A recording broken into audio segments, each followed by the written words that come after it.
Las noticias de tu interés en todo momento. Las historias contadas desde el lugar de los hechos. La información actualizada en tiempo real. Fotos, videos, entrevistas en exclusiva. Personaliza tu localidad y selecciona lo que más te interesa. Todo en tus manos. La información que tú necesitas saber en la nueva app de Mega Noticias. Descárgala ya.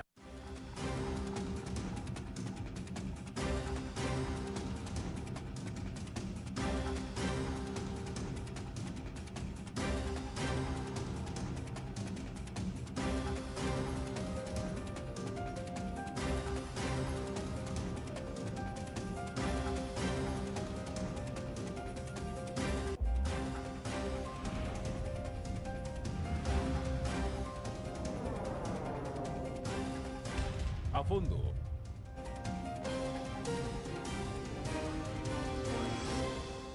¿Qué tal? Muy buenas noches, bienvenidos a Mega Noticias a fondo. En este programa pues tenemos una plática interesante. Antes déjenme invitarle a que nos siga a través de nuestras plataformas digitales en @meganoticias Tehuacán y @meganoticias TEH en Facebook y en Twitter. También nos puede seguir ya ahora a través del Instagram, por supuesto en el canal 151 de Megacable. Y bueno, pues tenemos un gran invitado el día de hoy. Muy buenas noches, maestro. Hola, ¿qué tal, Seferino? Buenas tardes. Bien, pues el maestro Miguel Mascarúa, quien ya ha estado con nosotros platicando bastante tiempo en diferentes temas, principalmente un experto en economista, maestro. Bueno, pues lo invitamos porque queremos que nos aclare muchas cosas que se viven a nivel local, a nivel nacional, por supuesto. Recientemente tuvimos el informe de gobierno del presidente Andrés Manuel López Obrador y pues también lo que hacía mucho ruido, lo que ha hecho ruido es el crecimiento nulo que hemos tenido en el Producto Interno Bruto, el 0.0%, que para unos pues no significa nada, para otros significa un abismo. Usted como economista, ¿cómo nos puede explicar esto? Pues yo creo que aquí muchas cuestiones que se hablan en economía tienen que ver con expectativas y muchas de ellas son expectativas racionales.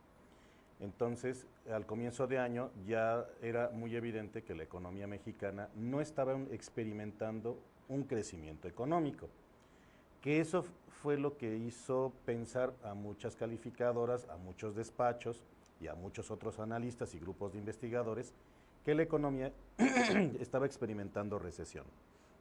Normalmente cuando pasan 3 meses y hay una tendencia en los datos, bueno, pues ya podemos decir si hay un crecimiento, hay una recesión o hay un estancamiento productivo.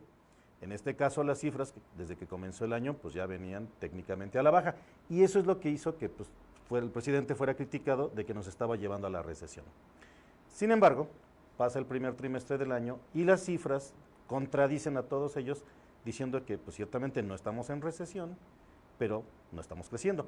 Y eso es lo que lleva al presidente a decir, bueno, ¿saben qué? Yo tengo otras cifras y no estamos cayendo, simplemente estamos pues, no creciendo.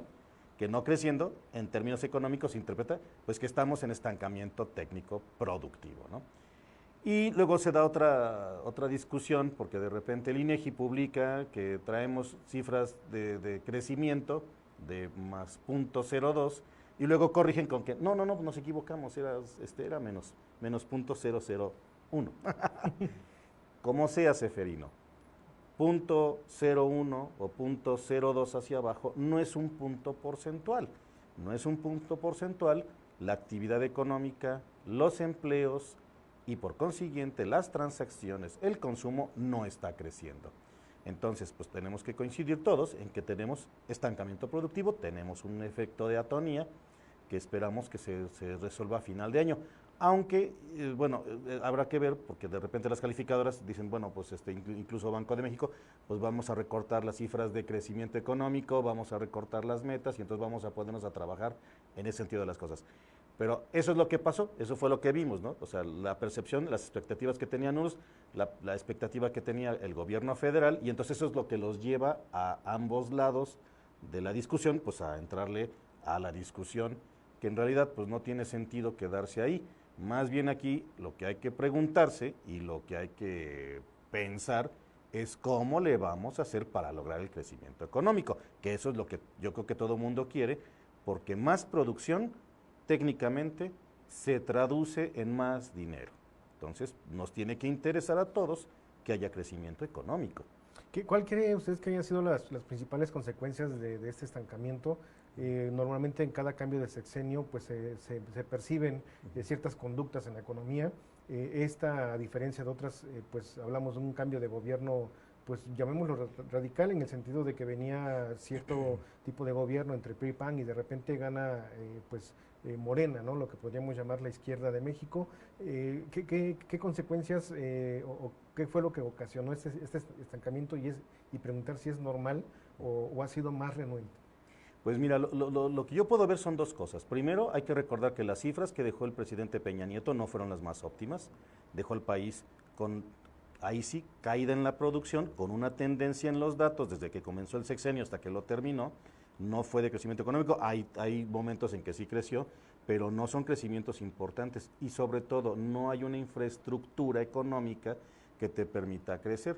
Esto, entre otras cosas, porque muchos negocios y muchas actividades eran ilícitas y entonces eso explica por qué de repente como que había picos de donde parecía que la producción crecía y luego al siguiente año pues irremediablemente se caía.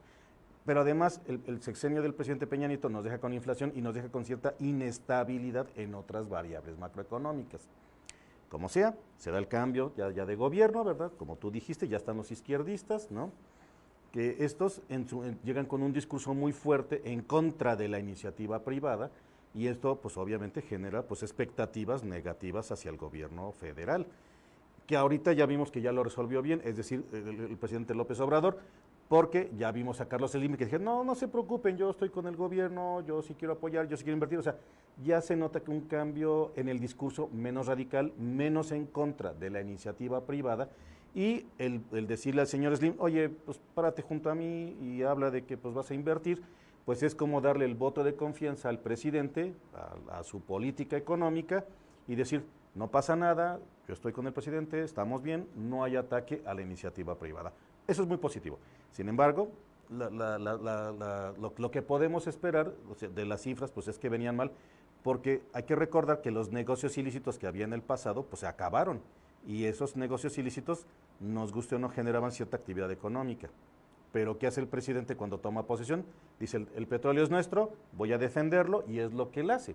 Empiezan a eliminar efectos de huachicoleo, empiezan a perseguir a gente que se dedica al tráfico ilegal de combustibles, y entonces eso quitó unos negocios, ¿no? Entonces, desde mi perspectiva, el combate a la corrupción pues tuvo un costo económico que es el que estamos mirando ahorita, desde mi perspectiva. Evidentemente estamos mirando pues otras cosas que el presidente tiene que cuidar en el futuro, porque las consecuencias las estamos mirando ya ahorita. Ok, no hay crecimiento económico, pero eso de que no hay crecimiento económico pues se traduce a final de cuentas en un costo social muy alto. Por ejemplo, el salario aumentó, pero no aumentó, digamos, por un crecimiento en la infraestructura del país, sino que vino por presiones del presidente Trump de que la fuerza de trabajo, presiones de que sube el salario porque tu fuerza de trabajo está muy barata, es imposible competir en los mercados internacionales. Bueno, ya, por injerencia de la política norteamericana, ya el gobierno federal cede y bueno, vamos a aumentar los salarios, vamos a cuidar nuestro comercio internacional. Hay que esperar a que se firme el TEMEC, ¿no? Y entonces, como que le entramos a todo lo que Washington, como de costumbre, hace injerencia en la política doméstica de nuestro país. Incluso en cosas como la política migratoria, que como que López Obrador se había mantenido al margen y había dicho, pues si quieren pasar los migrantes, pues que pasen, yo no tengo nada que decir. Pero por las presiones de Washington, bueno, ya, se militariza la frontera sur, ¿no?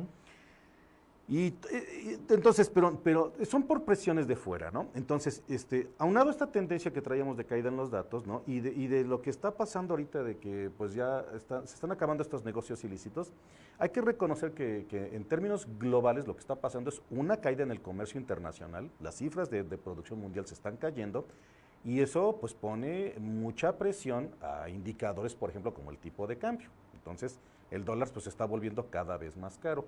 Y todavía tenemos al presidente norteamericano criticando y haciendo injerencia en la política doméstica mexicana, pues obviamente esto pone nervioso a los inversionistas, a la gente cotidiana que se asusta, porque las expectativas juegan un papel muy importante. Se asustan y entonces empiezan a comprar dólares y especulan contra el peso y bueno, al final tenemos que, o sea, que el que está pagando las consecuencias, pues es nuestro pobre peso mexicano, ¿no? Entonces, todas estas tres cosas son las que están provocando este fenómeno de atonía. ¿Qué nos podemos esperar? La gente se está quedando sin dinero, ¿no? Cuando no tienes otras entradas, el efecto del consumo pues, te desgasta más rápido. Y luego de repente, a quien le pega pues, es a las clases que tienen menor ingreso, ¿no? A las clases sociales que tienen menor ingreso. Y entonces como que empiezan a sufrir todos, ¿no? Y por ejemplo, nada más para que lo veamos así en términos normales, los transportistas dicen, oigan, necesitamos un aumento del pasaje porque ya no aguantamos los costos, porque el costo de vida se está volviendo muy difícil. Y bueno, ahí va tu autorización, ya aumenta el precio del pasaje. Pero, ¿y los otros que no han tenido aumento en el salario? Pues claro que se sienten en desventaja. Entonces, claro que al final las consecuencias de esto pues es una depauperación de las clases más desprotegidas del país, ¿no? Sí, lo acaba de comentar usted atinadamente, maestro, el incremento del pasaje de 2 pesos 50 centavos, si no mal recuerdo, va a subir a 8. Bueno, no se ha oficializado, ha sido ahí como que la función del transportista de anunciarlo, sin embargo no se ha oficializado, y mientras son peras son manzanas, hasta que no sea oficial la gente va a tener que pagar su pasaje tal cual ahora de 5.50, pero hablando de estos números, en un salario promedio del municipio, por ejemplo, de 2.500 pesos a la quincena, un promedio general que tenemos nosotros como dato, pues implica un gasto importante el pasaje, va a representar un gasto importante el pasaje de cerca hasta de 60 pesos diarios por familia. Por ¿no? ejemplo, y faltan todavía los otros gastos, ¿no? Porque los chamacos consumen educación, ¿no? Las familias consumen alimentos, y hay que recordar que los alimentos no han dejado de aumentar de precio, y esto ya lleva una tendencia de varios años. Como consecuencia, a quien le estamos pegando de manera muy ruda, pues es a las clases trabajadoras. Entonces eso sí está pasando. Las consecuencias de lo que está pasando es que le estamos dando pero muy duro a ellos. Y bueno, pues así es como está. Y generalmente este tipo de situaciones empieza a arrastrar otras más, como el tema de inseguridad, por ejemplo. Pues es que la presión social empieza a subir, entonces ahorita la gente está tranquila, todavía estamos como que en el romanticismo de que, bueno, pues las cosas se van a poner bien, pero acuérdate que todas son expectativas racionales. Entonces, en el momento en que la gente se empieza a cansar y la presión empieza a ser cada vez más grande, a esa medida comienza la presión social, y entonces pues ya vienen otro tipo de reclamos, ¿no? Y quizá si el presidente López Obrador y todo su gabinete no se ponen en acción, no buscan promover la inversión, atraer inversión extranjera directa, podría ser bastante desgastante para ellos pues, los próximos años, ¿no? ¿Cómo visualiza usted como economista los siguientes años? Hablamos de este primer año que por una u otra razón, incluyendo también la pues nula confianza hacia el nuevo gobierno de la parte empresarial por todo lo que mencionábamos. ¿Cómo percibe usted pues vamos ya lo que nos resta del 2019? No, ya no vamos a crecer ya este año, ¿no? Hay que estar conscientes de eso, hay que ser austeros, entonces no nos queda de otra por ahorita, ¿no?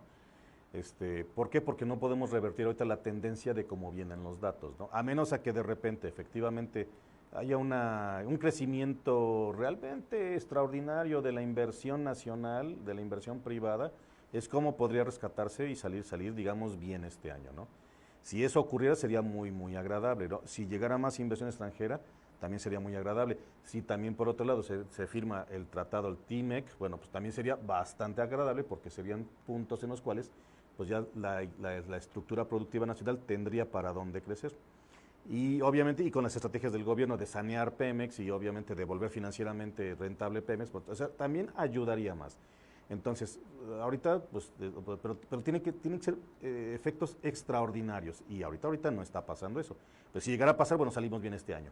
Pero, a ver, ¿estás de acuerdo que si había una infraestructura económica y el presidente quita esa y pone una nueva, pues también tiene que haber un periodo de transición? Entonces, pudiera ser que el próximo año también no fuera de crecimiento o no de un crecimiento realmente importante. Pero si el gobierno federal pone una infraestructura económica congruente, bien, sin corrupción, entonces sí, Seferino, yo sí podría vaticinar que los próximos años ya podríamos ver un crecimiento en donde ya mejorarían las condiciones de vida, la calidad de vida de los mexicanos y sobre todo más producción, porque entre más producción se traduce en más dinero, es una realidad, ¿no? El tema de las refinerías que están planteando el presidente Obrador, ¿son positivas para la economía? A final de cuentas es inversión, ¿no? Entonces es inversión del gobierno, ¿no? tiene un costo consecuente, se queda como un gobierno, o sea, bueno, se acumula deuda gubernamental, pero al final, pues de cuentas, da trabajo a las empresas, a los trabajadores, hay empleo, entonces es una forma de motivar el crecimiento económico. Si quieren hacerlo por ahí, es totalmente válido, pero no se tiene que quedar en ese esfuerzo en donde el gobierno gasta y se endeuda. Es decir, sí, gasta, se endeuda, pero haces una infraestructura para que entonces las empresas privadas también tengan las condiciones para crecer y entonces sí, a la hora que tú diste, digamos, como la primera patada, ¿no? Para que los demás, a la hora que caminan, pues ya puedan patear también ellos. Entonces, tiene que ser así. No tiene que ser un crecimiento financiado por el gobierno. Entonces, tiene que quedar claro eso, ¿no? Hablando y relacionado al tema de Pemex, de gasolina, recientemente se anuncia también la anulación de uno de los impuestos de la gasolina. ¿Esto puede repercutir en el bolsillo de la ciudadanía? Fíjate que es muy interesante porque estaba yo revisando el precio por litro de gasolina y resultó que la que quedó más barata fue la gasolina premium, la que no tiene ahorita subsidio. Y las otras, la Magna y el diésel, que sí tienen un subsidio, se colocaron décimas de centavos por arriba del precio del litro de la gasolina premium. Entonces, esto puede ser por efectos de mercado, por la misma demanda que tienen los combustibles, que está provocando este fenómeno. Pero es lo que acaba de pasar. Entonces, yo lo que entiendo es que el gobierno le quitó el subsidio a la gasolina premium, porque ahorita es la que se convirtió relativamente en la más barata. Es interesante, pero esto puede explicarse porque no todos, del 100% de la gente que consume gasolinas, pues la gasolina premium no es la que consumen todos y entonces por eso está pasando ese fenómeno, ¿no? Que por oferta y demanda su precio se quedó por abajo. Muy bien. Maestro, me acompaña una breve pausa y Claro. regresamos a platicar más sobre estos temas que son de interés en la economía de nuestro país. Por supuesto, agradecemos la presencia del maestro Miguel Antonio Mascarúa, quien está con nosotros esta noche. Vamos a hacer una breve pausa y regresamos. ¿Sí?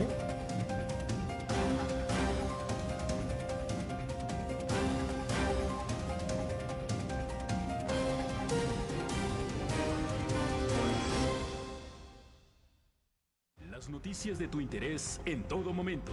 Las historias contadas desde el lugar de los hechos. La información actualizada en tiempo real. Fotos, videos, entrevistas en exclusiva. Personaliza tu localidad y selecciona lo que más te interesa. Todo en tus manos. La información que tú necesitas saber en la nueva app de Mega Noticias. Descárgala ya.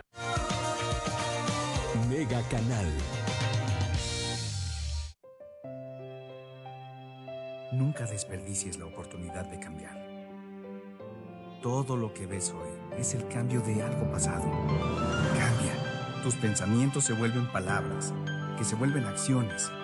Conviértete en tu propio cambio. VP, mi mejor yo.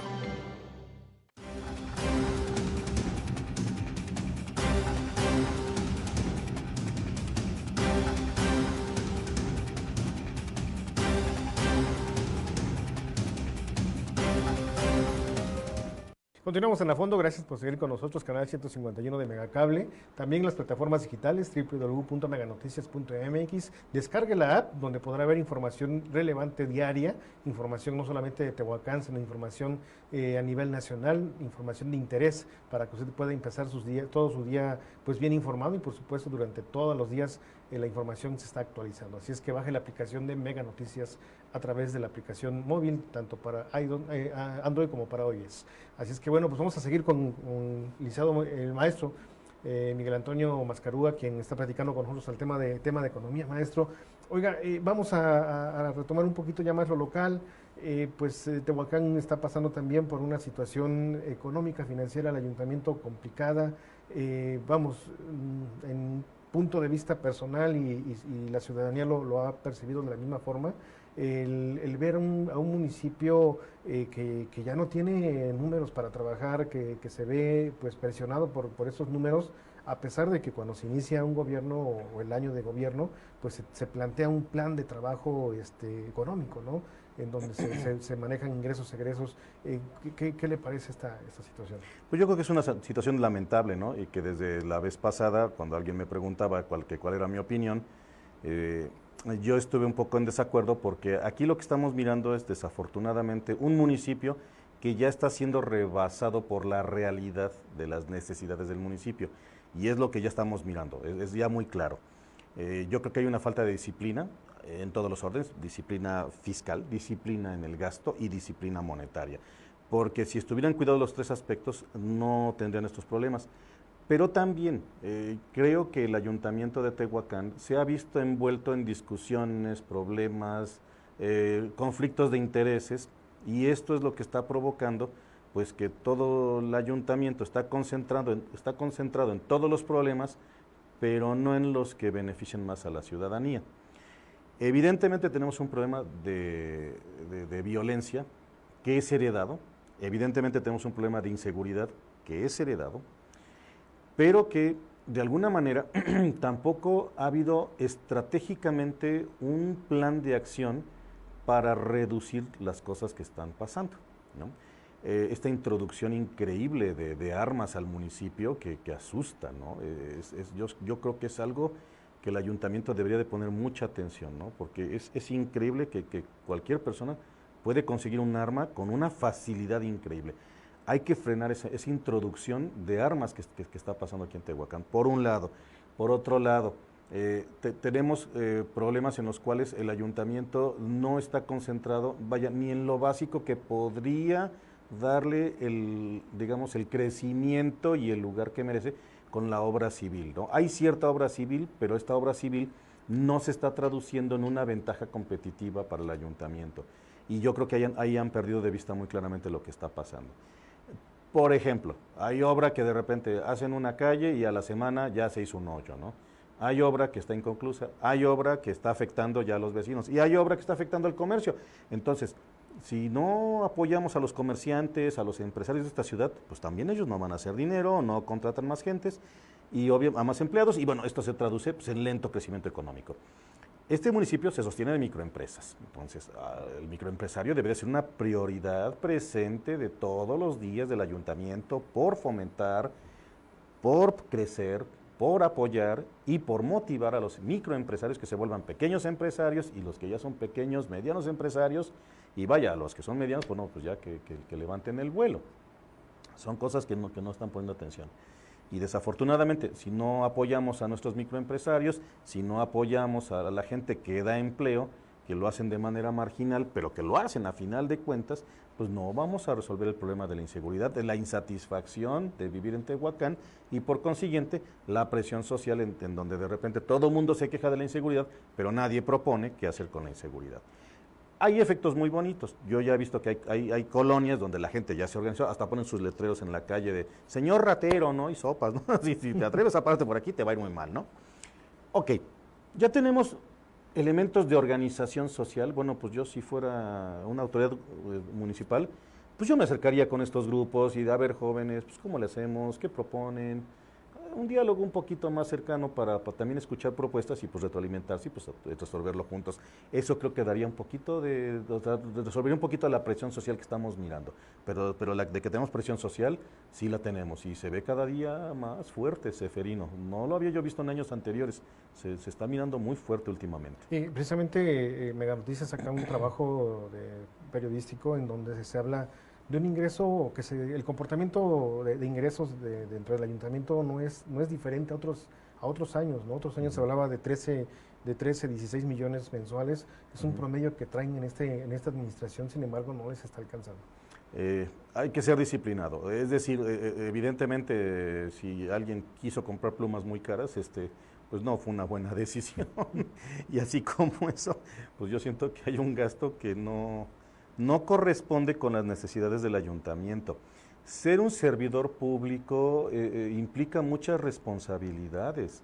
Muchas veces el ser servidor público pues requiere de iniciativa, amor al municipio y mucha sensibilidad con las cosas que se hacen. Si no hay esos componentes, pues obviamente el municipio se convierte en botín económico y no la forma de representar dignamente a los miembros de una sociedad. Entonces, pues aquí la ética juega un papel fundamental para estas cosas. A mí sí me gustaría ver un ayuntamiento muy decidido en resolver los problemas de la gente, en acercarse a la gente y sobre todo ser muy disciplinado, ¿no? Y decir, pues este es el dinero de la comunidad, entonces pues sería de buen gusto decir, oigan, tenemos tanto que recolectamos de impuestos, tenemos tantas necesidades, se han atendido tales y tales necesidades, lo hicimos bien, quedó bien, entonces eso nos permite no estarnos regresando a hacer retrabajos de algo que quedó mal. Vámonos al siguiente proyecto y vámonos al siguiente, ¿no? Y se aceptan propuestas, ¿no? Yo creo que el ayuntamiento, si se acercara pues con los colegios de abogados, de arquitectos, de ingenieros, con las mismas universidades, pues encontraría muy buenas propuestas para resolverse muchos problemas. Pero se requiere ser disciplinado, ser abierto, ser congruente. Vamos, que se asesoren con profesionales, no con Patito, ¿no? Pues es que... Han gastado 15 millones en asesorías. Por ejemplo, es un gasto exagerado, ¿no? Yo supongo que muchos docentes universitarios tienen muy buenas ideas, muchos chamacos tienen muy buenas ideas, incluso hay muy buenos vecinos que tienen muy buenas ideas, y si los escuchamos, pues podríamos tener pues, buenos puntos de vista para poder resolver las cosas más fáciles. Evidentemente, si alguien quiere contratar despachos de fuera, pues está en su derecho, ¿no? Que Tehuacán es muy simpático por estas cosas, ¿no? Siempre pensamos que no hay talento en Tehuacán, cuando yo estoy convencido de que sí hay talento, y hay mucho, ¿no? Y hay gente que ha ganado premios, y hay gente que publica libros y vive en Tehuacán, y hay gente que lleva guiones a compañías productoras, fílmicas, y los publican. Entonces, yo estoy convencido de que sí hay talento en esta ciudad, entonces, pues es cuestión de buscarle, preguntar, pues andar con la gente. Yo creo que eso es muy bonito además, ¿no? Y además es muy enriquecedor. Es un poco cansado, es un poco fuerte, no todos son buenas propuestas, hay muchas críticas, evidentemente, todo el mundo pide y pide y pide y pide, pero organizadamente, o sea, con conciencia de las cosas, pues se pueden sacar, se puede crecer, ¿no? Así es, maestro, ya por último, antes de despedirnos, preguntarle también, pues usted ya lleva bastante tiempo en Tehuacán, ya ha hecho trayectoria como académico, y bueno, ¿cuál es su punto de vista acerca del crecimiento económico que hemos tenido en Tehuacán? Por lo menos en los últimos 10 años ha sido bueno, puede ser mejor. Vamos, ahorita ya tenemos otros escenarios, ¿no? Hablamos de pues el tema de inseguridad, empresas que ya no quieren venir a surtir a Tehuacán, empresas de Tehuacán que ya no pueden salir con tranquilidad a distribuir su producto porque son asaltados. Vamos, está cambiando todo y económicamente, ¿qué tanto, cómo lo ha visto usted en esos últimos 10 años y qué podríamos esperar en los siguientes? Yo creo que si el ayuntamiento y el gobierno estatal se resuelven claramente el frenar esta introducción de armas a Tehuacán, yo siento que tienen más de la mitad del camino resuelto. No me ha gustado el crecimiento de Tehuacán, ¿no? Yo ya llevo 23 años viviendo en Tehuacán y yo no he visto un crecimiento realmente. Bueno, lo vi en los 90s cuando llegué yo aquí porque había un auge industrial de maquiladoras que fue el que promovió el tener tasas de desempleo cero y ver a la gente con dinero. Y fue una década que yo recuerdo donde yo veía a los tehuacaneros, pues bien, los veía yo muy cómodos, los veía yo orgullosos de esta ciudad. Pero bueno, ese ciclo se acabó y hay que estar conscientes de eso, ¿no? Entonces, hay que sentarse a promover la inversión, hay que traer inversión de fuera, hay que vender Tehuacán. Tehuacán, por sí solo, por los recursos naturales que tiene, no es un lugar que te permita crecer económicamente. Pero a ver, históricamente, cuando los norteamericanos se extendieron a la costa oeste y tomaron los territorios de Arizona, Nuevo México, que eran literalmente estériles, los hicieron crecer. No veo por qué aquí no haya la iniciativa para hacer crecer un lugar como este, ¿no? Sí, maestro, definitivamente pues es algo que hemos visto en el municipio, bien lo menciona usted, bien lo menciona el crecimiento que se tuvo cuando fue el auge de la maquiladora y bueno, esto también hizo que mucha gente de la región se acercara al municipio por esta mano de obra. Mucha de esa gente ya se quedó en Tehuacán, ya es de Tehuacán, con hijos de Tehuacán, familia en Tehuacán, y sin embargo, pues viene el contraste, ¿no? Empiezan a cerrar, empiezan a disminuir, y bueno, se empiezan a ver otras situaciones, como bien lo dice usted, de crecimiento, pues, o estancado o en retroceso incluso, ¿no? Así es. Yo creo que tenemos que tener en cuenta que tenemos que ser una sociedad incluyente. Yo todavía veo muchos racismos contra la gente indígena que no habla español. Yo no veo letreros en español y en otras lenguas originales. Si somos un poquito más sensibles, si somos un poquito más incluyentes de todos los grupos sociales que tenemos en la ciudad, porque ya tenemos inmigrantes, tenemos indígenas, y ya tenemos los subgrupos culturales que están surgiendo. Si se resuelve también ese problema, se resuelve la introducción de armas, se resuelve promover la inversión y se resuelve crear una sociedad muy incluyente, Seferino, Tehuacán sería imparable. Estoy convencido de eso. Muy bien, maestro. Pues bueno, y créanme que ha sido una plática interesante al respecto y esperemos que no sea la última. Vamos a seguir invitándolo, maestro, y vamos a hacer otros foros que nos puedan ayudar para que interactuemos con gente como usted que pues tenga esa visión, ¿no? Y podamos de alguna forma ayudar a la gente también a que tenga esta información y que le sea útil. Pues muchísimas gracias, Seferino, con todo gusto. Bien, pues agradecemos mucho su presencia. Les recuerdo que mañana en punto de las 9 de la mañana, Mega Noticias Tehuacán con Iván Rodríguez Fierro, la repetición, terminando la repetición de a fondo. Y a las 3:30 Megavance informativo con Hugo de la Cruz, 9:12 de la noche, Iván Rodríguez Fierro con información más importante de Tehuacán y la región. Mi nombre es Seferino Carrera Ríos. Les deseo una excelente noche. Muchas gracias. No, al contrario, gracias a ti, Seferino. Muchas Te gracias. agradezco muchísimo, ¿no? Este espacio. Bien, perfecto. Ya acabamos. ¿Ya? ¿Cómo viste? Te espero que no me haya yo trabado mucho, porque luego me pongo nervioso y